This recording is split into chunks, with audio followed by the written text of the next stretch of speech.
ನಮಸ್ಕಾರ, ಕೆಸಿಎನ್ ವಾರ್ತೆಗಳಿಗೆ ಸ್ವಾಗತ. ಮೊದಲಿಗೆ ವಾರ್ತಾ ಮುಖ್ಯಾಂಶಗಳು. ಕಾಸರಗೋಡನ್ನು ತಲ್ಲಣಗೊಳಿಸಿದ ಉಸ್ತಾದರ ಹತ್ಯೆ. ಕಳೆದ ದಿನ ಮಧ್ಯರಾತ್ರಿ ಕೊಲೆಗೀಡಾದ ಮದ್ರಸಾ ಶಿಕ್ಷಕ ರಿಯಾಜ್. ನಗರದಾದ್ಯಂತ ಹೈ ಅಲರ್ಟ್. ಉಸ್ತಾದ್ ಹತ್ಯೆ ಖಂಡಿಸಿ ಮುಸ್ಲಿಂ ಲೀಗ್ ವತಿಯಿಂದ ನಡೆಯಿತು ಹರತಾಳ. ಹಲವೆಡೆ ರಸ್ತೆ ತಡೆ, ಪೊಲೀಸರಿಂದ ಲಾಠಿ ಪ್ರಹಾರ. ಹರತಾಳ ಪ್ರಯುಕ್ತ ನಗರದಾದ್ಯಂತ ಜನಜೀವನ ಸ್ತಬ್ಧ, ಪ್ರಯಾಣಿಕರ ಪರದಾಟ. ಉದ್ಯಾವರ ಸಾವಿರ ಜಮಾತ್ ಜುಮ್ಮಾ ಮಸೀದಿಯಲ್ಲಿ ಮಾರ್ಚ್ 29ರಿಂದ ಮಕಾಂ ಹರಿಕೆ ಸೇವೆ ಆರಂಭ, ಆಯೋಜಕರು ಹೇಳಿಕೆ. ಕಾಞಂಗಾಡಿನಲ್ಲಿ ನಡೆಯಿತು ಪಾಲಿಯೇಟಿವ್ ನರ್ಸಿಂಗ್ ವರ್ಕರ್ಸ್ ಯೂನಿಯನ್ ಜಿಲ್ಲಾ ಸಮ್ಮೇಳನ, ಹಲವರು ಭಾಗಿ. ಇದೀಗ ವಾರ್ತೆಗಳು ವಿವರವಾಗಿ. ಬೆಳ್ಳಂಬೆಳಿಗ್ಗೆ ಕಾಸರಗೋಡನ್ನು ಬೆಚ್ಚಿ ಬೀಳಿಸಿದ ಉಸ್ತಾದರ ಕೊಲೆ. ನಗರದ ಹಳೆಚೂರಿಯಲ್ಲಿರುವ ಇಜ್ಜತುಲ್ ಇಸ್ಲಾಂ ಮದ್ರಸದ ಶಿಕ್ಷಕ ರಿಯಾಜ್ ಎಂಬವರನ್ನು ಆಗಂತುಕರು ಬರ್ಬರವಾಗಿ ಇರಿದು ಕೊಲೆಗೈದಿದ್ದಾರೆ. ಕಳೆದ ದಿನ ಮಧ್ಯರಾತ್ರಿ ಘಟನೆ ನಡೆದಿದೆ.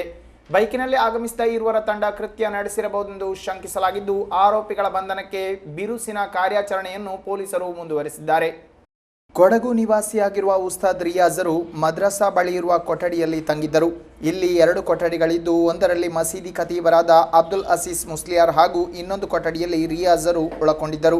ಕಳೆದ ದಿನ ಮಧ್ಯರಾತ್ರಿ ಕೊಠಡಿಯಲ್ಲಿ ಉಸ್ತಾದ್ ರಿಯಾಜರ ಕೊಲೆ ಕೃತ್ಯ ನಡೆದಿದ್ದು, ಸದ್ದು ಕೇಳಿ ಎಚ್ಚರಗೊಂಡ ಖತೀಬ್ ಅಬ್ದುಲ್ ಅಸೀಸ್ ಮುಸ್ಲಿಯಾರ್ ಅನಾಹುತ ನಡೆಯುತ್ತಿದೆ ಎಂದು ಮನಗಂಡು ತನ್ನ ಕೊಠಡಿಯಲ್ಲಿದ್ದ ಶಬ್ದವರ್ಧಕದ ಸಹಾಯದಿಂದ ಸಂದೇಶ ರವಾನಿಸಿದ್ದರು. ತಕ್ಷಣ ಎಚ್ಚೆತ್ತ ಸ್ಥಳೀಯರು ಸ್ಥಳಕ್ಕೆ ಧಾವಿಸಿ ಉಸ್ತಾದ್ರನ್ನು ಆಸ್ಪತ್ರೆಗೆ ಸಾಗಿಸಿದ್ದರಾದರೂ ಮಾರಣಾಂತಿಕ ಹಲ್ಲೆಗೊಳಗಾದ ಕಾರಣ ದಾರಿ ಮಧ್ಯೆ ಕೊನೆಯುಸಿರೆಳೆದಿದ್ದಾರೆ. ಬೈಕಿನಲ್ಲಿ ಬಂದ ಇರುವರ ತಂಡ ಕೃತ್ಯ ನಡೆಸಿರಬಹುದೆಂದು ಶಂಕಿಸಲಾಗಿದೆ. ಮೃತದೇಹವನ್ನು ಮರಣೋತ್ತರ ಪರೀಕ್ಷೆಗಾಗಿ ಪರಿಯಾರಂ ವೈದ್ಯಕೀಯ ಕಾಲೇಜಿಗೆ ಕಳುಹಿಸಲಾಯಿತು. ಮಾಹಿತಿ ಅರಿತು ಘಟನಾ ಸ್ಥಳಕ್ಕೆ DYSP V Sukumaran, circle inspector Abdul Rehman, ಉತ್ತರ ವಲಯ ಎಡಿಜಿಪಿ ರಾಜೇಶ್ ದಿವಾನ್, ಐಜಿ ಮಹಿಪಾಲ್ ಯಾದವ್ ಮೊದಲಾದ ಅಧಿಕಾರಿಗಳು ಆಗಮಿಸಿ ಮಾಹಿತಿ ಕಲೆ ಹಾಕಿದ್ದಾರೆ. ಆರೋಪಿಗಳಿಗಾಗಿ ತೀವ್ರ ಶೋಧ ಕಾರ್ಯ ಮುಂದುವರೆದಿದೆ. ಉಸ್ತಾದ್ ರಿಯಾಜರ ಹತ್ಯೆಯನ್ನು ಖಂಡಿಸಿ ಮುಸ್ಲಿಂ ಲೀಗಿನ ವತಿಯಿಂದ ಪ್ರತಿಭಟನೆ ನಡೆಯಿತು. ಶೀಘ್ರ ಆರೋಪಿಗಳನ್ನು ಪತ್ತೆ ಹಚ್ಚಿ ಬಂಧಿಸಬೇಕೆಂದು ಒತ್ತಾಯಿಸಿ ಸಂಜೆ ಎಸ್ಪಿ ಕಚೇರಿ ಮುಂಭಾಗದಲ್ಲಿ ಸತ್ಯಾಗ್ರಹ ಚಳವಳಿ ನಡೆಸಲಾಯಿತು.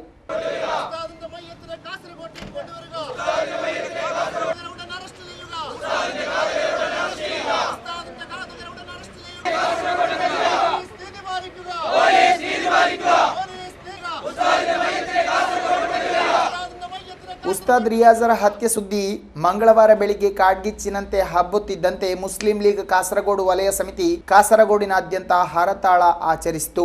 ಆರೋಪಿಗಳನ್ನು ತಕ್ಷಣ ಪತ್ತೆ ಹಚ್ಚಿ ಬಂಧಿಸಬೇಕೆಂದು ಆಗ್ರಹಿಸಿ ಕಾರ್ಯಕರ್ತರು ಸಂಜೆ ಎಸ್ಪಿ ಕಚೇರಿ ಮುಂಭಾಗದಲ್ಲಿ ಸತ್ಯಾಗ್ರಹ ಚಳವಳಿ ನಡೆಸಿದ್ರು. ಶಾಸಕ ಎನ್ ನೆಲ್ಲಿಕುನ್ನು, ಪಕ್ಷದ ನಾಯಕರಾದ ಕಲಕ್ಟರ್ ಮಾಹಿನ್ ಹಾಜಿ, ಎ അബ്ദുൽ റഹ്മാൻ ಮೊದಲಾದ ಹಿರಿಯ ನಾಯಕರು ചളവಳಿಗೆ ಮುಂದಾಳತ್ವ ವಹಿಸಿದ್ರು. അപ്പോൾ അദ്ദേഹത്തിൻ്റെ കുടുംബത്തിൻ്റെയും ആഗ്രഹമാണ്, അടുത്തതിൻ്റെ കുടുംബത്തിൻ്റെ ആവശ്യമാണ്, നാട്ടുകാരുടെ ആവശ്യമാണ്. അത് പോസ്റ്റ്മോർട്ടത്തിന് ശേഷം ബോഡി മൃതശരീരം ഇങ്ങനെ ഇവിടത്തേക്ക് കൊണ്ടുവന്ന് നാട്ടുകാർക്ക് അന്ത്യോപചാരം അർപ്പിക്കാനുള്ള ഒരു അവസരം ഉണ്ടാക്കി കൊടുക്കുക. ആ ഒരു അവസരമാണ് പോലീസ് നിശ്ചയിച്ചത്. അത് പോലീസിൻ്റെ ഭാഷ്യം അങ്ങനെ ആ ബോഡി ഇവിടത്തേക്ക് കൊണ്ടുവന്നാൽ കാസർഗോഡ് കത്തിപ്പോകുമെന്നാണ്. അങ്ങനെയാണെങ്കിൽ മുമ്പൊക്കെ കത്തിപ്പോകേണ്ടതല്ലേ കാസർഗോഡ്? എത്ര ബോഡി പെരിയാരത്തു നിന്ന് പോസ്റ്റ്മോർട്ടം ചെയ്ത് കാസർഗോഡ് കൊണ്ടുവന്നിട്ടുണ്ട്. മാത്രമല്ല, ഇന്നലെ കൊല ചെയ്യപ്പെട്ട ഈ മദ്രസ അധ്യാപകൻ കാസർഗോഡ് സ്വദേശിയായിരുന്നെങ്കിൽ അദ്ദേഹത്തിൻ്റെ ബോഡി ദുബൈയിലേക്ക് കൊണ്ടുപോകും. ഈ കാസർഗോഡൊക്കെ തന്നെയല്ലേ കൊണ്ടുവരുന്നത്. ಈ ಮಧ್ಯೆ ಜಿಲ್ಲಾಧಿಕಾರಿಯವರ ನೇತೃತ್ವದಲ್ಲಿ ಜಿಲ್ಲಾಧಿಕಾರಿ ಕಚೇರಿಯಲ್ಲಿ ಕರೆದ ಸರ್ವಪಕ್ಷ ಶಾಂತಿ ಸಭೆಯನ್ನು ಲೀಗ್ ಬಹಿಷ್ಕರಿಸಿತು. ಮೃತದೇಹವನ್ನು ಪರಿಯಾರಂನಿಂದ ನೇರವಾಗಿ ಉಸ್ತಾದರ ಹುಟ್ಟೂರಾದ ಕೊಡಗಿಗೆ ಕಳುಹಿಸಲು ಪೊಲೀಸರು ನಿರ್ಧರಿಸಿದ್ದು, ಲೀಗ್ ಕಾರ್ಯಕರ್ತರನ್ನು ಕೆರಳಿಸಿತು. ಆದರೆ ಹೆಚ್ಚಿನ ಅಹಿತಕರ ಘಟನೆಗಳು ನಡೆಯದಂತೆ ಮುಂಜಾಗರೂಕತಾ ಕ್ರಮದಂಗವಾಗಿ ಈ ಕ್ರಮ ಕೈಗೊಳ್ಳಲಾಗಿದೆ ಎಂದು ಅಧಿಕಾರಿಗಳು ಸಮರ್ಥಿಸಿದ್ದಾರೆ. ಉಸ್ತಾದ್ ರಿಯಾಜ್ ಹತ್ಯೆ ಸುದ್ದಿ ನಗರದಾದ್ಯಂತ ಕಾಡ್ಗಿಚ್ಚಿನಂತೆ ಹಬ್ಬುತ್ತಿದ್ದಂತೆ ನಗರದಾದ್ಯಂತ ವಾಹನ ಸಂಚಾರ ಮೊಟಕುಗೊಂಡಿತು. ಹಲವೆಡೆ ರಸ್ತೆ ತಡೆ ನಡೆಸಲಾಯಿತು. ಈ ಮಧ್ಯೆ ನಗರದಲ್ಲಿ ಪೊಲೀಸರು 2 ಬಾರಿ ಲಾಠಿ ಚಾರ್ಜ್ ನಡೆಸಿ ಪರಿಸ್ಥಿತಿ ಹತೋಟಿಗೆ ತರಲು ಪ್ರಯತ್ನಪಟ್ಟರು. ಉಸ್ತಾದ್ ರಿಯಾಜರ ಹತ್ಯೆಯಾದ ಸಂಬಂಧ ಕಾಸರಗೋಡಿನಾದ್ಯಂತ ಅಂಗಡಿ ಮುಗ್ಗಟ್ಟುಗಳು ಮುಚ್ಚಿದ್ದವು. ಬೆಳಿಗ್ಗೆ ಕೆಲ ಸಾರಿಗೆ ನಿಗಮ ಬಸ್ಸುಗಳ ರಸ್ತೆಗಿಳಿದರೂ ರಸ್ತೆ ತಡೆ ನಿಮಿತ್ತ ಬಳಿಕ ಸಾಗಲಿಲ್ಲ. ಖಾಸಗಿ ಬಸ್ಸುಗಳು ಸಂಪೂರ್ಣ ಸ್ಥಗಿತಗೊಂಡಿದ್ದವು. ಎಂದಿನಂತೆ ಮೆಡಿಕಲ್, ಪತ್ರಿಕೆ, ತುರ್ತು ಸೇವೆ ಹಾಗೂ ಆಸ್ಪತ್ರೆ ಕ್ಯಾಂಟೀನುಗಳು ಮಾತ್ರ ಕಾರ್ಯಾಚರಿಸಿದವು. ಈ ನಿಮಿತ್ತ ಜನಸಂಚಾರ ನಗರದಲ್ಲಿ ತೀರಾ ವಿರಳವಾಗಿತ್ತು. ಎಲ್ಲೆಡೆ ಪೊಲೀಸರು ಬಿಗಿ ಸರ್ಪಗಾವಲನ್ನು ಏರ್ಪಡಿಸಿದ್ದರು. ಪೊಲೀಸರ ಬಿಗಿ ಸರ್ಪಗಾವಲಿನ ಮಧ್ಯೆಯೂ ಹಲವೆಡೆ ರಸ್ತೆ ತಡೆ, ಟೈರಿಗೆ ಬೆಂಕಿ ಹಾಕಲಾಯಿತು. ಕೆಲವೆಡೆ ವಾಹನಗಳ ಚಕ್ರಗಳ ಗಾಳಿ ಗಾಳಿ ತೆಗೆಯುವ ದೃಶ್ಯ ಕಂಡುಬಂತು. ಗ್ರಾಮೀಣ ಭಾಗದಿಂದ ಸ್ವಂತ ವಾಹನಗಳಲ್ಲಿ ಬಂದವರು ನಗರ ಪ್ರವೇಶಿಸುತ್ತಿದ್ದಂತೆ ತಡೆ ಉಂಟಾದ ಹಿನ್ನೆಲೆಯಲ್ಲಿ ಮರಳಬೇಕಾಯಿತು. ಕೆಲವೆಡೆ ಹಿಂಸಾಚಾರ ತಹಬದಿಗೆ ತರಲು ಪೊಲೀಸರು ಲಾಠಿ ಚಾರ್ಜ್ ಕೈಗೊಂಡರು. ಉಸ್ತಾದ್ ಹತ್ಯೆ ಪರಿಣಾಮ ಮಂಗಳವಾರ ನಡೆದ ದಿಢೀರ್ ಹರತಾಳದ ಪ್ರಯುಕ್ತ ಮಾಹಿತಿ ತಿಳಿಯದೆ ಬೆಳಿಗ್ಗೆ ಕಾಸರಗೋಡಿಗೆ ಆಗಮಿಸಿದ ಹಲವರು ದಾರಿ ಮಧ್ಯೆ ಸಿಲುಕಿಕೊಂಡರು. ಕೊಲ್ಲಿ ದೇಶಗಳಿಗೆ ತೆರಳಲು ಮಂಗಳೂರಿನ ಬಜ್ಪೆಗೆ ತೆರಳಬೇಕಾದವರು ಬಳಿಕ ಪರ್ಯಾಯ ಮಾರ್ಗವಾಗಿ ಕಾಂಜಂಗಾಡಿಗೆ ತೆರಳಿ ರೈಲು ಮಾರ್ಗವಾಗಿ ಸಾಗಿದ ಪ್ರಸಂಗ ನಡೆಯಿತು. ಹಲವರು ಕಾಸರಗೋಡು ರೈಲು ನಿಲ್ದಾಣದಲ್ಲಿ ವಾಹನಗಳನ್ನು ಪಾರ್ಕಿಂಗ್ನಲ್ಲಿಟ್ಟು ದೂರಿಗೆ ಹೋಗಿ ಮರಳಿ ಬಂದವರು ವಾಹನ ತೆಗೆಯಲಾಗದೆ ಪರದಾಡುವಂತಹ ಸ್ಥಿತಿ ಎದುರಾಯಿತು. ಬಳಿಕ ಕಾಂಜಂಗಾಡಿನತ್ತ ತೆರಳಿ ಪರ್ಯಾಯ ವಾಹನದಲ್ಲಿ ಮನೆಗಳಿಗೆ ತೆರಳಿದ ದೃಶ್ಯ ಕಂಡುಬಂತು. ಕಾಸರಗೋಡು ರೈಲು ನಿಲ್ದಾಣಕ್ಕೆ ಆಗಮಿಸಿದ ಪ್ರಯಾಣಿಕರಿಗೆ ನಗರದ ಇತರೆಡೆ ತೆರಳಲು ವಾಹನಗಳಿಲ್ಲದೆ ನಡೆದು ಹೋಗುವ ಸ್ಥಿತಿ ಎದುರಾಯಿತು. ಮಂಜೇಶ್ವರ ಉದ್ಯಾವರದ 1000 ಜಮಾತ್ ಜುಮಾ ಮಸೀದಿಯಲ್ಲಿ ಮಾರ್ಚ್ 29ರಿಂದ ಮಕಾಂ ಹರಿಕೆ ಸೇವೆ ಕಾರ್ಯಕ್ರಮ ಆರಂಭಗೊಳ್ಳಲಿದೆ. 5 ದಿನಗಳಾಗಿ ನಡೆಯುವ ಸಮಾರಂಭಕ್ಕೆ ಸಿದ್ಧತೆಗಳು ಪೂರ್ಣವಾಗಿರುವುದಾಗಿ ಆಯೋಜಕರು ತಿಳಿಸಿದ್ದಾರೆ. ಮಂಜೇಶ್ವರ ಉದ್ಯಾವರದ 1000 ಜಮಾತ್ ಜುಮಾ ಮಸೀದಿಯಲ್ಲಿ ಮಾರ್ಚ್ 29ರಿಂದ ಮಕಾಂ ಶರೀಫ್ ಹರಿಕೆ ಸೇವೆ ಆರಂಭಗೊಳ್ಳಲಿದೆ. 5 ದಿನಗಳಾಗಿ ನಡೆಯುವ ಕಾರ್ಯಕ್ರಮವು ಏಪ್ರಿಲ್ 2ರಂದು ಮುಕ್ತಾಯಗೊಳ್ಳಲಿದೆ. 29ರಂದು ದರ್ಗಾ ಶರೀಫ್ ಅಧ್ಯಕ್ಷ ಮೊಹಮ್ಮದ್ ಮೋನು ಹಾಜಿ ಅವರು ಧ್ವಜಾರೋಹಣಗೈಯುವುದರೊಂದಿಗೆ ಸಮಾರಂಭಕ್ಕೆ ಚಾಲನೆ ಸಿಗಲಿದೆ. ಅಂದು ರಾತ್ರಿ 8ವರೆಗೆ ಮಸೀದಿಯ ಅಧ್ಯಕ್ಷ ಅತಾವುಲ್ಲಾ ತಂಗಳ್ರವರ ಅಧ್ಯಕ್ಷತೆಯಲ್ಲಿ ನಡೆಯುವ ಕಾರ್ಯಕ್ರಮವನ್ನು ಸಮಸ್ತ ಕೇರಳ ಜಮ್ಇಯಾತುಲ್ ಅಧ್ಯಕ್ಷ ಮೊಹಮ್ಮದ್ ಜೆಫ್ರಿ ಮುತ್ತುಕೋಯ ತಂಗಳ್ ಉದ್ಘಾಟಿಸಲಿರುವರು ಎಂದು പദാധികാരികൾ ಹೇಳಿದರು. 2017 മാർച്ച് മാസം 29 മുതൽ ഏപ്രിൽ 2 വരെ നടത്തുവാൻ വേണ്ടി തീരുമാനിച്ചിരിക്കുകയാണ്. മാർച്ച് മാസം 29-ാം തീയതി സമസ്ത കേരള ജമിയത്തുൽ ഉലമയുടെ പ്രസിഡന്റും ഉദ്യാവരം 1000 ജമാഅത്തിന്റെ സംയുക്ത ഖാസിയും കൂടിയായ ബഹുമാന്യനായ സയ്യിദ് മുഹമ്മദ് ജിഫ്രി മുത്തുക്കോയ തങ്ങൾ, ഉദ്യാവരം 1000 ജമാഅത്ത് പ്രസിഡന്റ് സയ്യിദ് അത്താഉല്ലാ തങ്ങൾ അവരുടെ അധ്യക്ഷതയിൽ നടക്കുന്ന മതവിജ്ഞാന സദസ്സിലേക്ക് ഉദ്ഘാടന കർമ്മം നിർവഹിക്കുകയാണ്. ಸಮಾರಂಭದಲ್ಲಿ ಖ್ಯಾತ ವಾಗ್ಮಿ ಎಎಂ ನೌಶಾದ್ ಬಾಖವಿ ಮುಖ್ಯ ಭಾಷಣ ಮಾಡಲಿದ್ದಾರೆ. ಗಣ್ಯರನೇಕರು ಪಾಲ್ಗೊಳ್ಳಲಿದ್ದಾರೆಂದು ತಿಳಿಸಿದರು. ಮಂಜೇಶ್ವರದಲ್ಲಿ ಕರೆದ ಸುದ್ದಿಗೋಷ್ಠಿಯಲ್ಲಿ ಪಳ್ಳಿಕುಂಜಿ ಹಾಜಿ, ಸೂಫಿ ಹಾಜಿ ನಿಜಾರ್, ಕೆಎಕೆ ಬಶೀರ್, ಹಮೀದ್, ನಾಸಿರ್, ಬಿಎಸ್ ನಗರ್ ಮೊದಲಾದವರು ಉಪಸ್ಥಿತರಿದ್ದರು. ಪೊಲೀಸರು ಮಗನನ್ನು ಅರಸಿ ಬಂದು ಮನೆ ಮಂದಿಯನ್ನು ಹಲ್ಲೆಗೈದಿರುವುದಾಗಿ ಮಂಜೇಶ್ವರದ ಕುಂಡುಕೊಳಕೆ ನಿವಾಸಿ ಎಂಕೆ ಇದಿನಬ್ಬ ಎಂಬವರು ಆರೋಪವನ್ನು ಮಾಡಿದ್ದಾರೆ. ಮಂಜೇಶ್ವರದಲ್ಲಿ ಸುದ್ದಿಗೋಷ್ಠಿ ಕರೆದು ಈ ಗಂಭೀರ ಆರೋಪವನ್ನು ಅವರು ಹೊರಿಸಿದ್ದಾರೆ. ತನ್ನ ಮಗ ಮೊಹಮ್ಮದ್ ಶಿಹಾಬ್ ಪ್ರಕರಣವೊಂದರಲ್ಲಿ 2 ವರ್ಷ ಸಜೆ ಅನುಭವಿಸಿದ್ದಾನೆ. ಆದರೆ ಈ ತಿಂಗಳ 17ರಂದು ಆತನನ್ನು ಹುಡುಕಲು ಮನೆಗೆ ಬಂದ ಪೊಲೀಸರು ಮನೆ ಮಂದಿಯನ್ನು ಬೆದರಿಸಿ ಹಲ್ಲೆಗೈದು ಮಗನನ್ನು ಕರೆದೊಯ್ದಿರುವುದಾಗಿ ಮಂಜೇಶ್ವರದ ಕುಂಡುಕೊಳಕೆ ನಿವಾಸಿ ಎಂಕೆ ಇದಿನಬ್ಬ ಎಂಬವರು ಸುದ್ದಿಗಾರರಿಗೆ ತಿಳಿಸಿದರು. ಮಂಜೇಶ್ವರದಲ್ಲಿ ಕರೆದ ಸುದ್ದಿಗೋಷ್ಠಿಯಲ್ಲಿ ಈ ಬಗ್ಗೆ ಎಂಕೆ ಇದಿನಬ್ಬ ಆರೋಪ ಮಾಡಿದ್ದಾರೆ. ಕೇರಳ ಗ್ರಾಮೀಣ ಬ್ಯಾಂಕ್ ಎಂಪ್ಲಾಯೀಸ್ ಯೂನಿಯನ್ ಹಾಗೂ ಅಧಿಕಾರಿಗಳ ಸಂಘಟನೆಯ ಜಿಲ್ಲಾ ಸಮ್ಮೇಳನ ಜರುಗಿತು. ಕಾಂಜಂಗಾಡ್ನಲ್ಲಿ ಕಾರ್ಯಕ್ರಮ ನಡೆಯಿತು. ಕೇರಳ ಗ್ರಾಮೀಣ ಬ್ಯಾಂಕ್ ಎಂಪ್ಲಾಯೀಸ್ ಯೂನಿಯನ್ ಹಾಗೂ ಆಫೀಸರ್ಸ್ ಯೂನಿಯನ್ನ ಜಿಲ್ಲಾ ಸಮ್ಮೇಳನ ಕಾಂಜಂಗಾಡ್ನಲ್ಲಿ ಜರುಗಿತು. ನಗರದ ಕೋಟೆಚೇರಿ ಸೇವಾ ಸಹಕಾರಿ ಬ್ಯಾಂಕಿನ ಸಭಾಂಗಣದಲ್ಲಿ ನಡೆದ ಕಾರ್ಯಕ್ರಮವನ್ನು ಶಾಸಕ ಎಂ ರಾಜಗೋಪಾಲನ್ ಉದ್ಘಾಟಿಸಿ മാതനാടിದರು.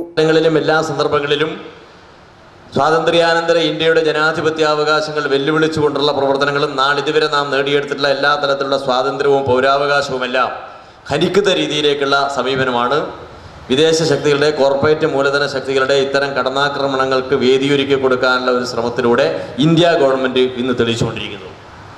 ഇവിടെയാണ് സംഘക്കരുത്തിൻ്റെയും സമരശേഷിയുടെയും അനിവാര്യത നമ്മെ ബോധ്യപ്പെടുന്നത്. കഴിഞ്ഞ കാലങ്ങൾ, നിരവധി കാലങ്ങൾ, ഒരുപക്ഷെ ബാങ്കിങ് മേഖലയിലും അതുപോലെ തന്നെ ഇത്തരം സംഘടനാ സംവിധാനങ്ങളും ട്രേഡ് യൂണിയൻ പ്രസ്ഥാനങ്ങളുമെല്ലാം ഇന്ത്യൻ രാഷ്ട്രീയത്തിൽ നല്ല രീതിയിൽ ഇടപെടൽ ശേഷി വർദ്ധിപ്പിച്ചെടുക്കാൻ വേണ്ടത്ര കഴിയാതെ വന്നിരുന്നെങ്കിൽ ഇതിനു മുമ്പേ തന്നെ രാജ്യം എല്ലാ തരത്തിലും അപായപ്പെടുകയായിരുന്നു. അപ്പോൾ ആ ഘട്ടത്തിലെല്ലാം അവകാശബോധമുള്ളവരായി തൊഴിലാളികളും ജീവനക്കാരും. ಸಂಘಟನೆ ಅಧ್ಯಕ್ಷ ಎಕೆ ಪ್ರೇಮರಾಜ್ ಕಾರ್ಯಕ್ರಮದ ಅಧ್ಯಕ್ಷತೆ ವಹಿಸಿದ್ರು. Kumaran Nair, P Ganesh, V Raghavan, K G Sudhakaran ಮೊದಲಾದವರು ಮಾತನಾಡಿದರು. ಪಾಲಿಯೇಟಿವ್ ನರ್ಸಿಂಗ್ ವರ್ಕರ್ಸ್ ಯೂನಿಯನ್ನ ಜಿಲ್ಲಾ ಸಮ್ಮೇಳನ ಕಾಂಜಂಗಾಡ್ನಲ್ಲಿ ಹಮ್ಮಿಕೊಳ್ಳಲಾಯಿತು. ಮಾಜಿ ಶಾಸಕ ಪಿ ರಾಘವನ್ ಕಾರ್ಯಕ್ರಮವನ್ನು ಉದ್ಘಾಟಿಸಿದರು. ಪಾಲಿಯೇಟಿವ್ ನರ್ಸಿಂಗ್ ವರ್ಕರ್ಸ್ ಯೂನಿಯನ್ನ ಜಿಲ್ಲಾ ಸಮ್ಮೇಳನ ಕಾಂಜಂಗಾಡ್ನ ಕುನ್ನಮಲ್ನಲ್ಲಿ ನಡೆಯಿತು. ನಗರದ ಖಾಸಗಿ ಸಭಾಂಗಣದಲ್ಲಿ ನಡೆದ ಕಾರ್ಯಕ್ರಮವನ್ನು ಮಾಜಿ ಶಾಸಕ ಪಿ ರಾಘವನ್ ಉದ್ಘಾಟಿಸಿ ಮಾತನಾಡಿದರು. അവിടെയാണ് നമ്മൾ ആവശ്യപ്പെടുന്നത് ഗവൺമെൻറ് ജീവനക്കാരെ അംഗീകരിക്കുന്നത്. അങ്ങനെ അംഗീകരിക്കുമെന്ന് ചോദിച്ചാൽ അംഗീകരിക്കണം എന്നതാണ് നമ്മുടെ ആവശ്യം.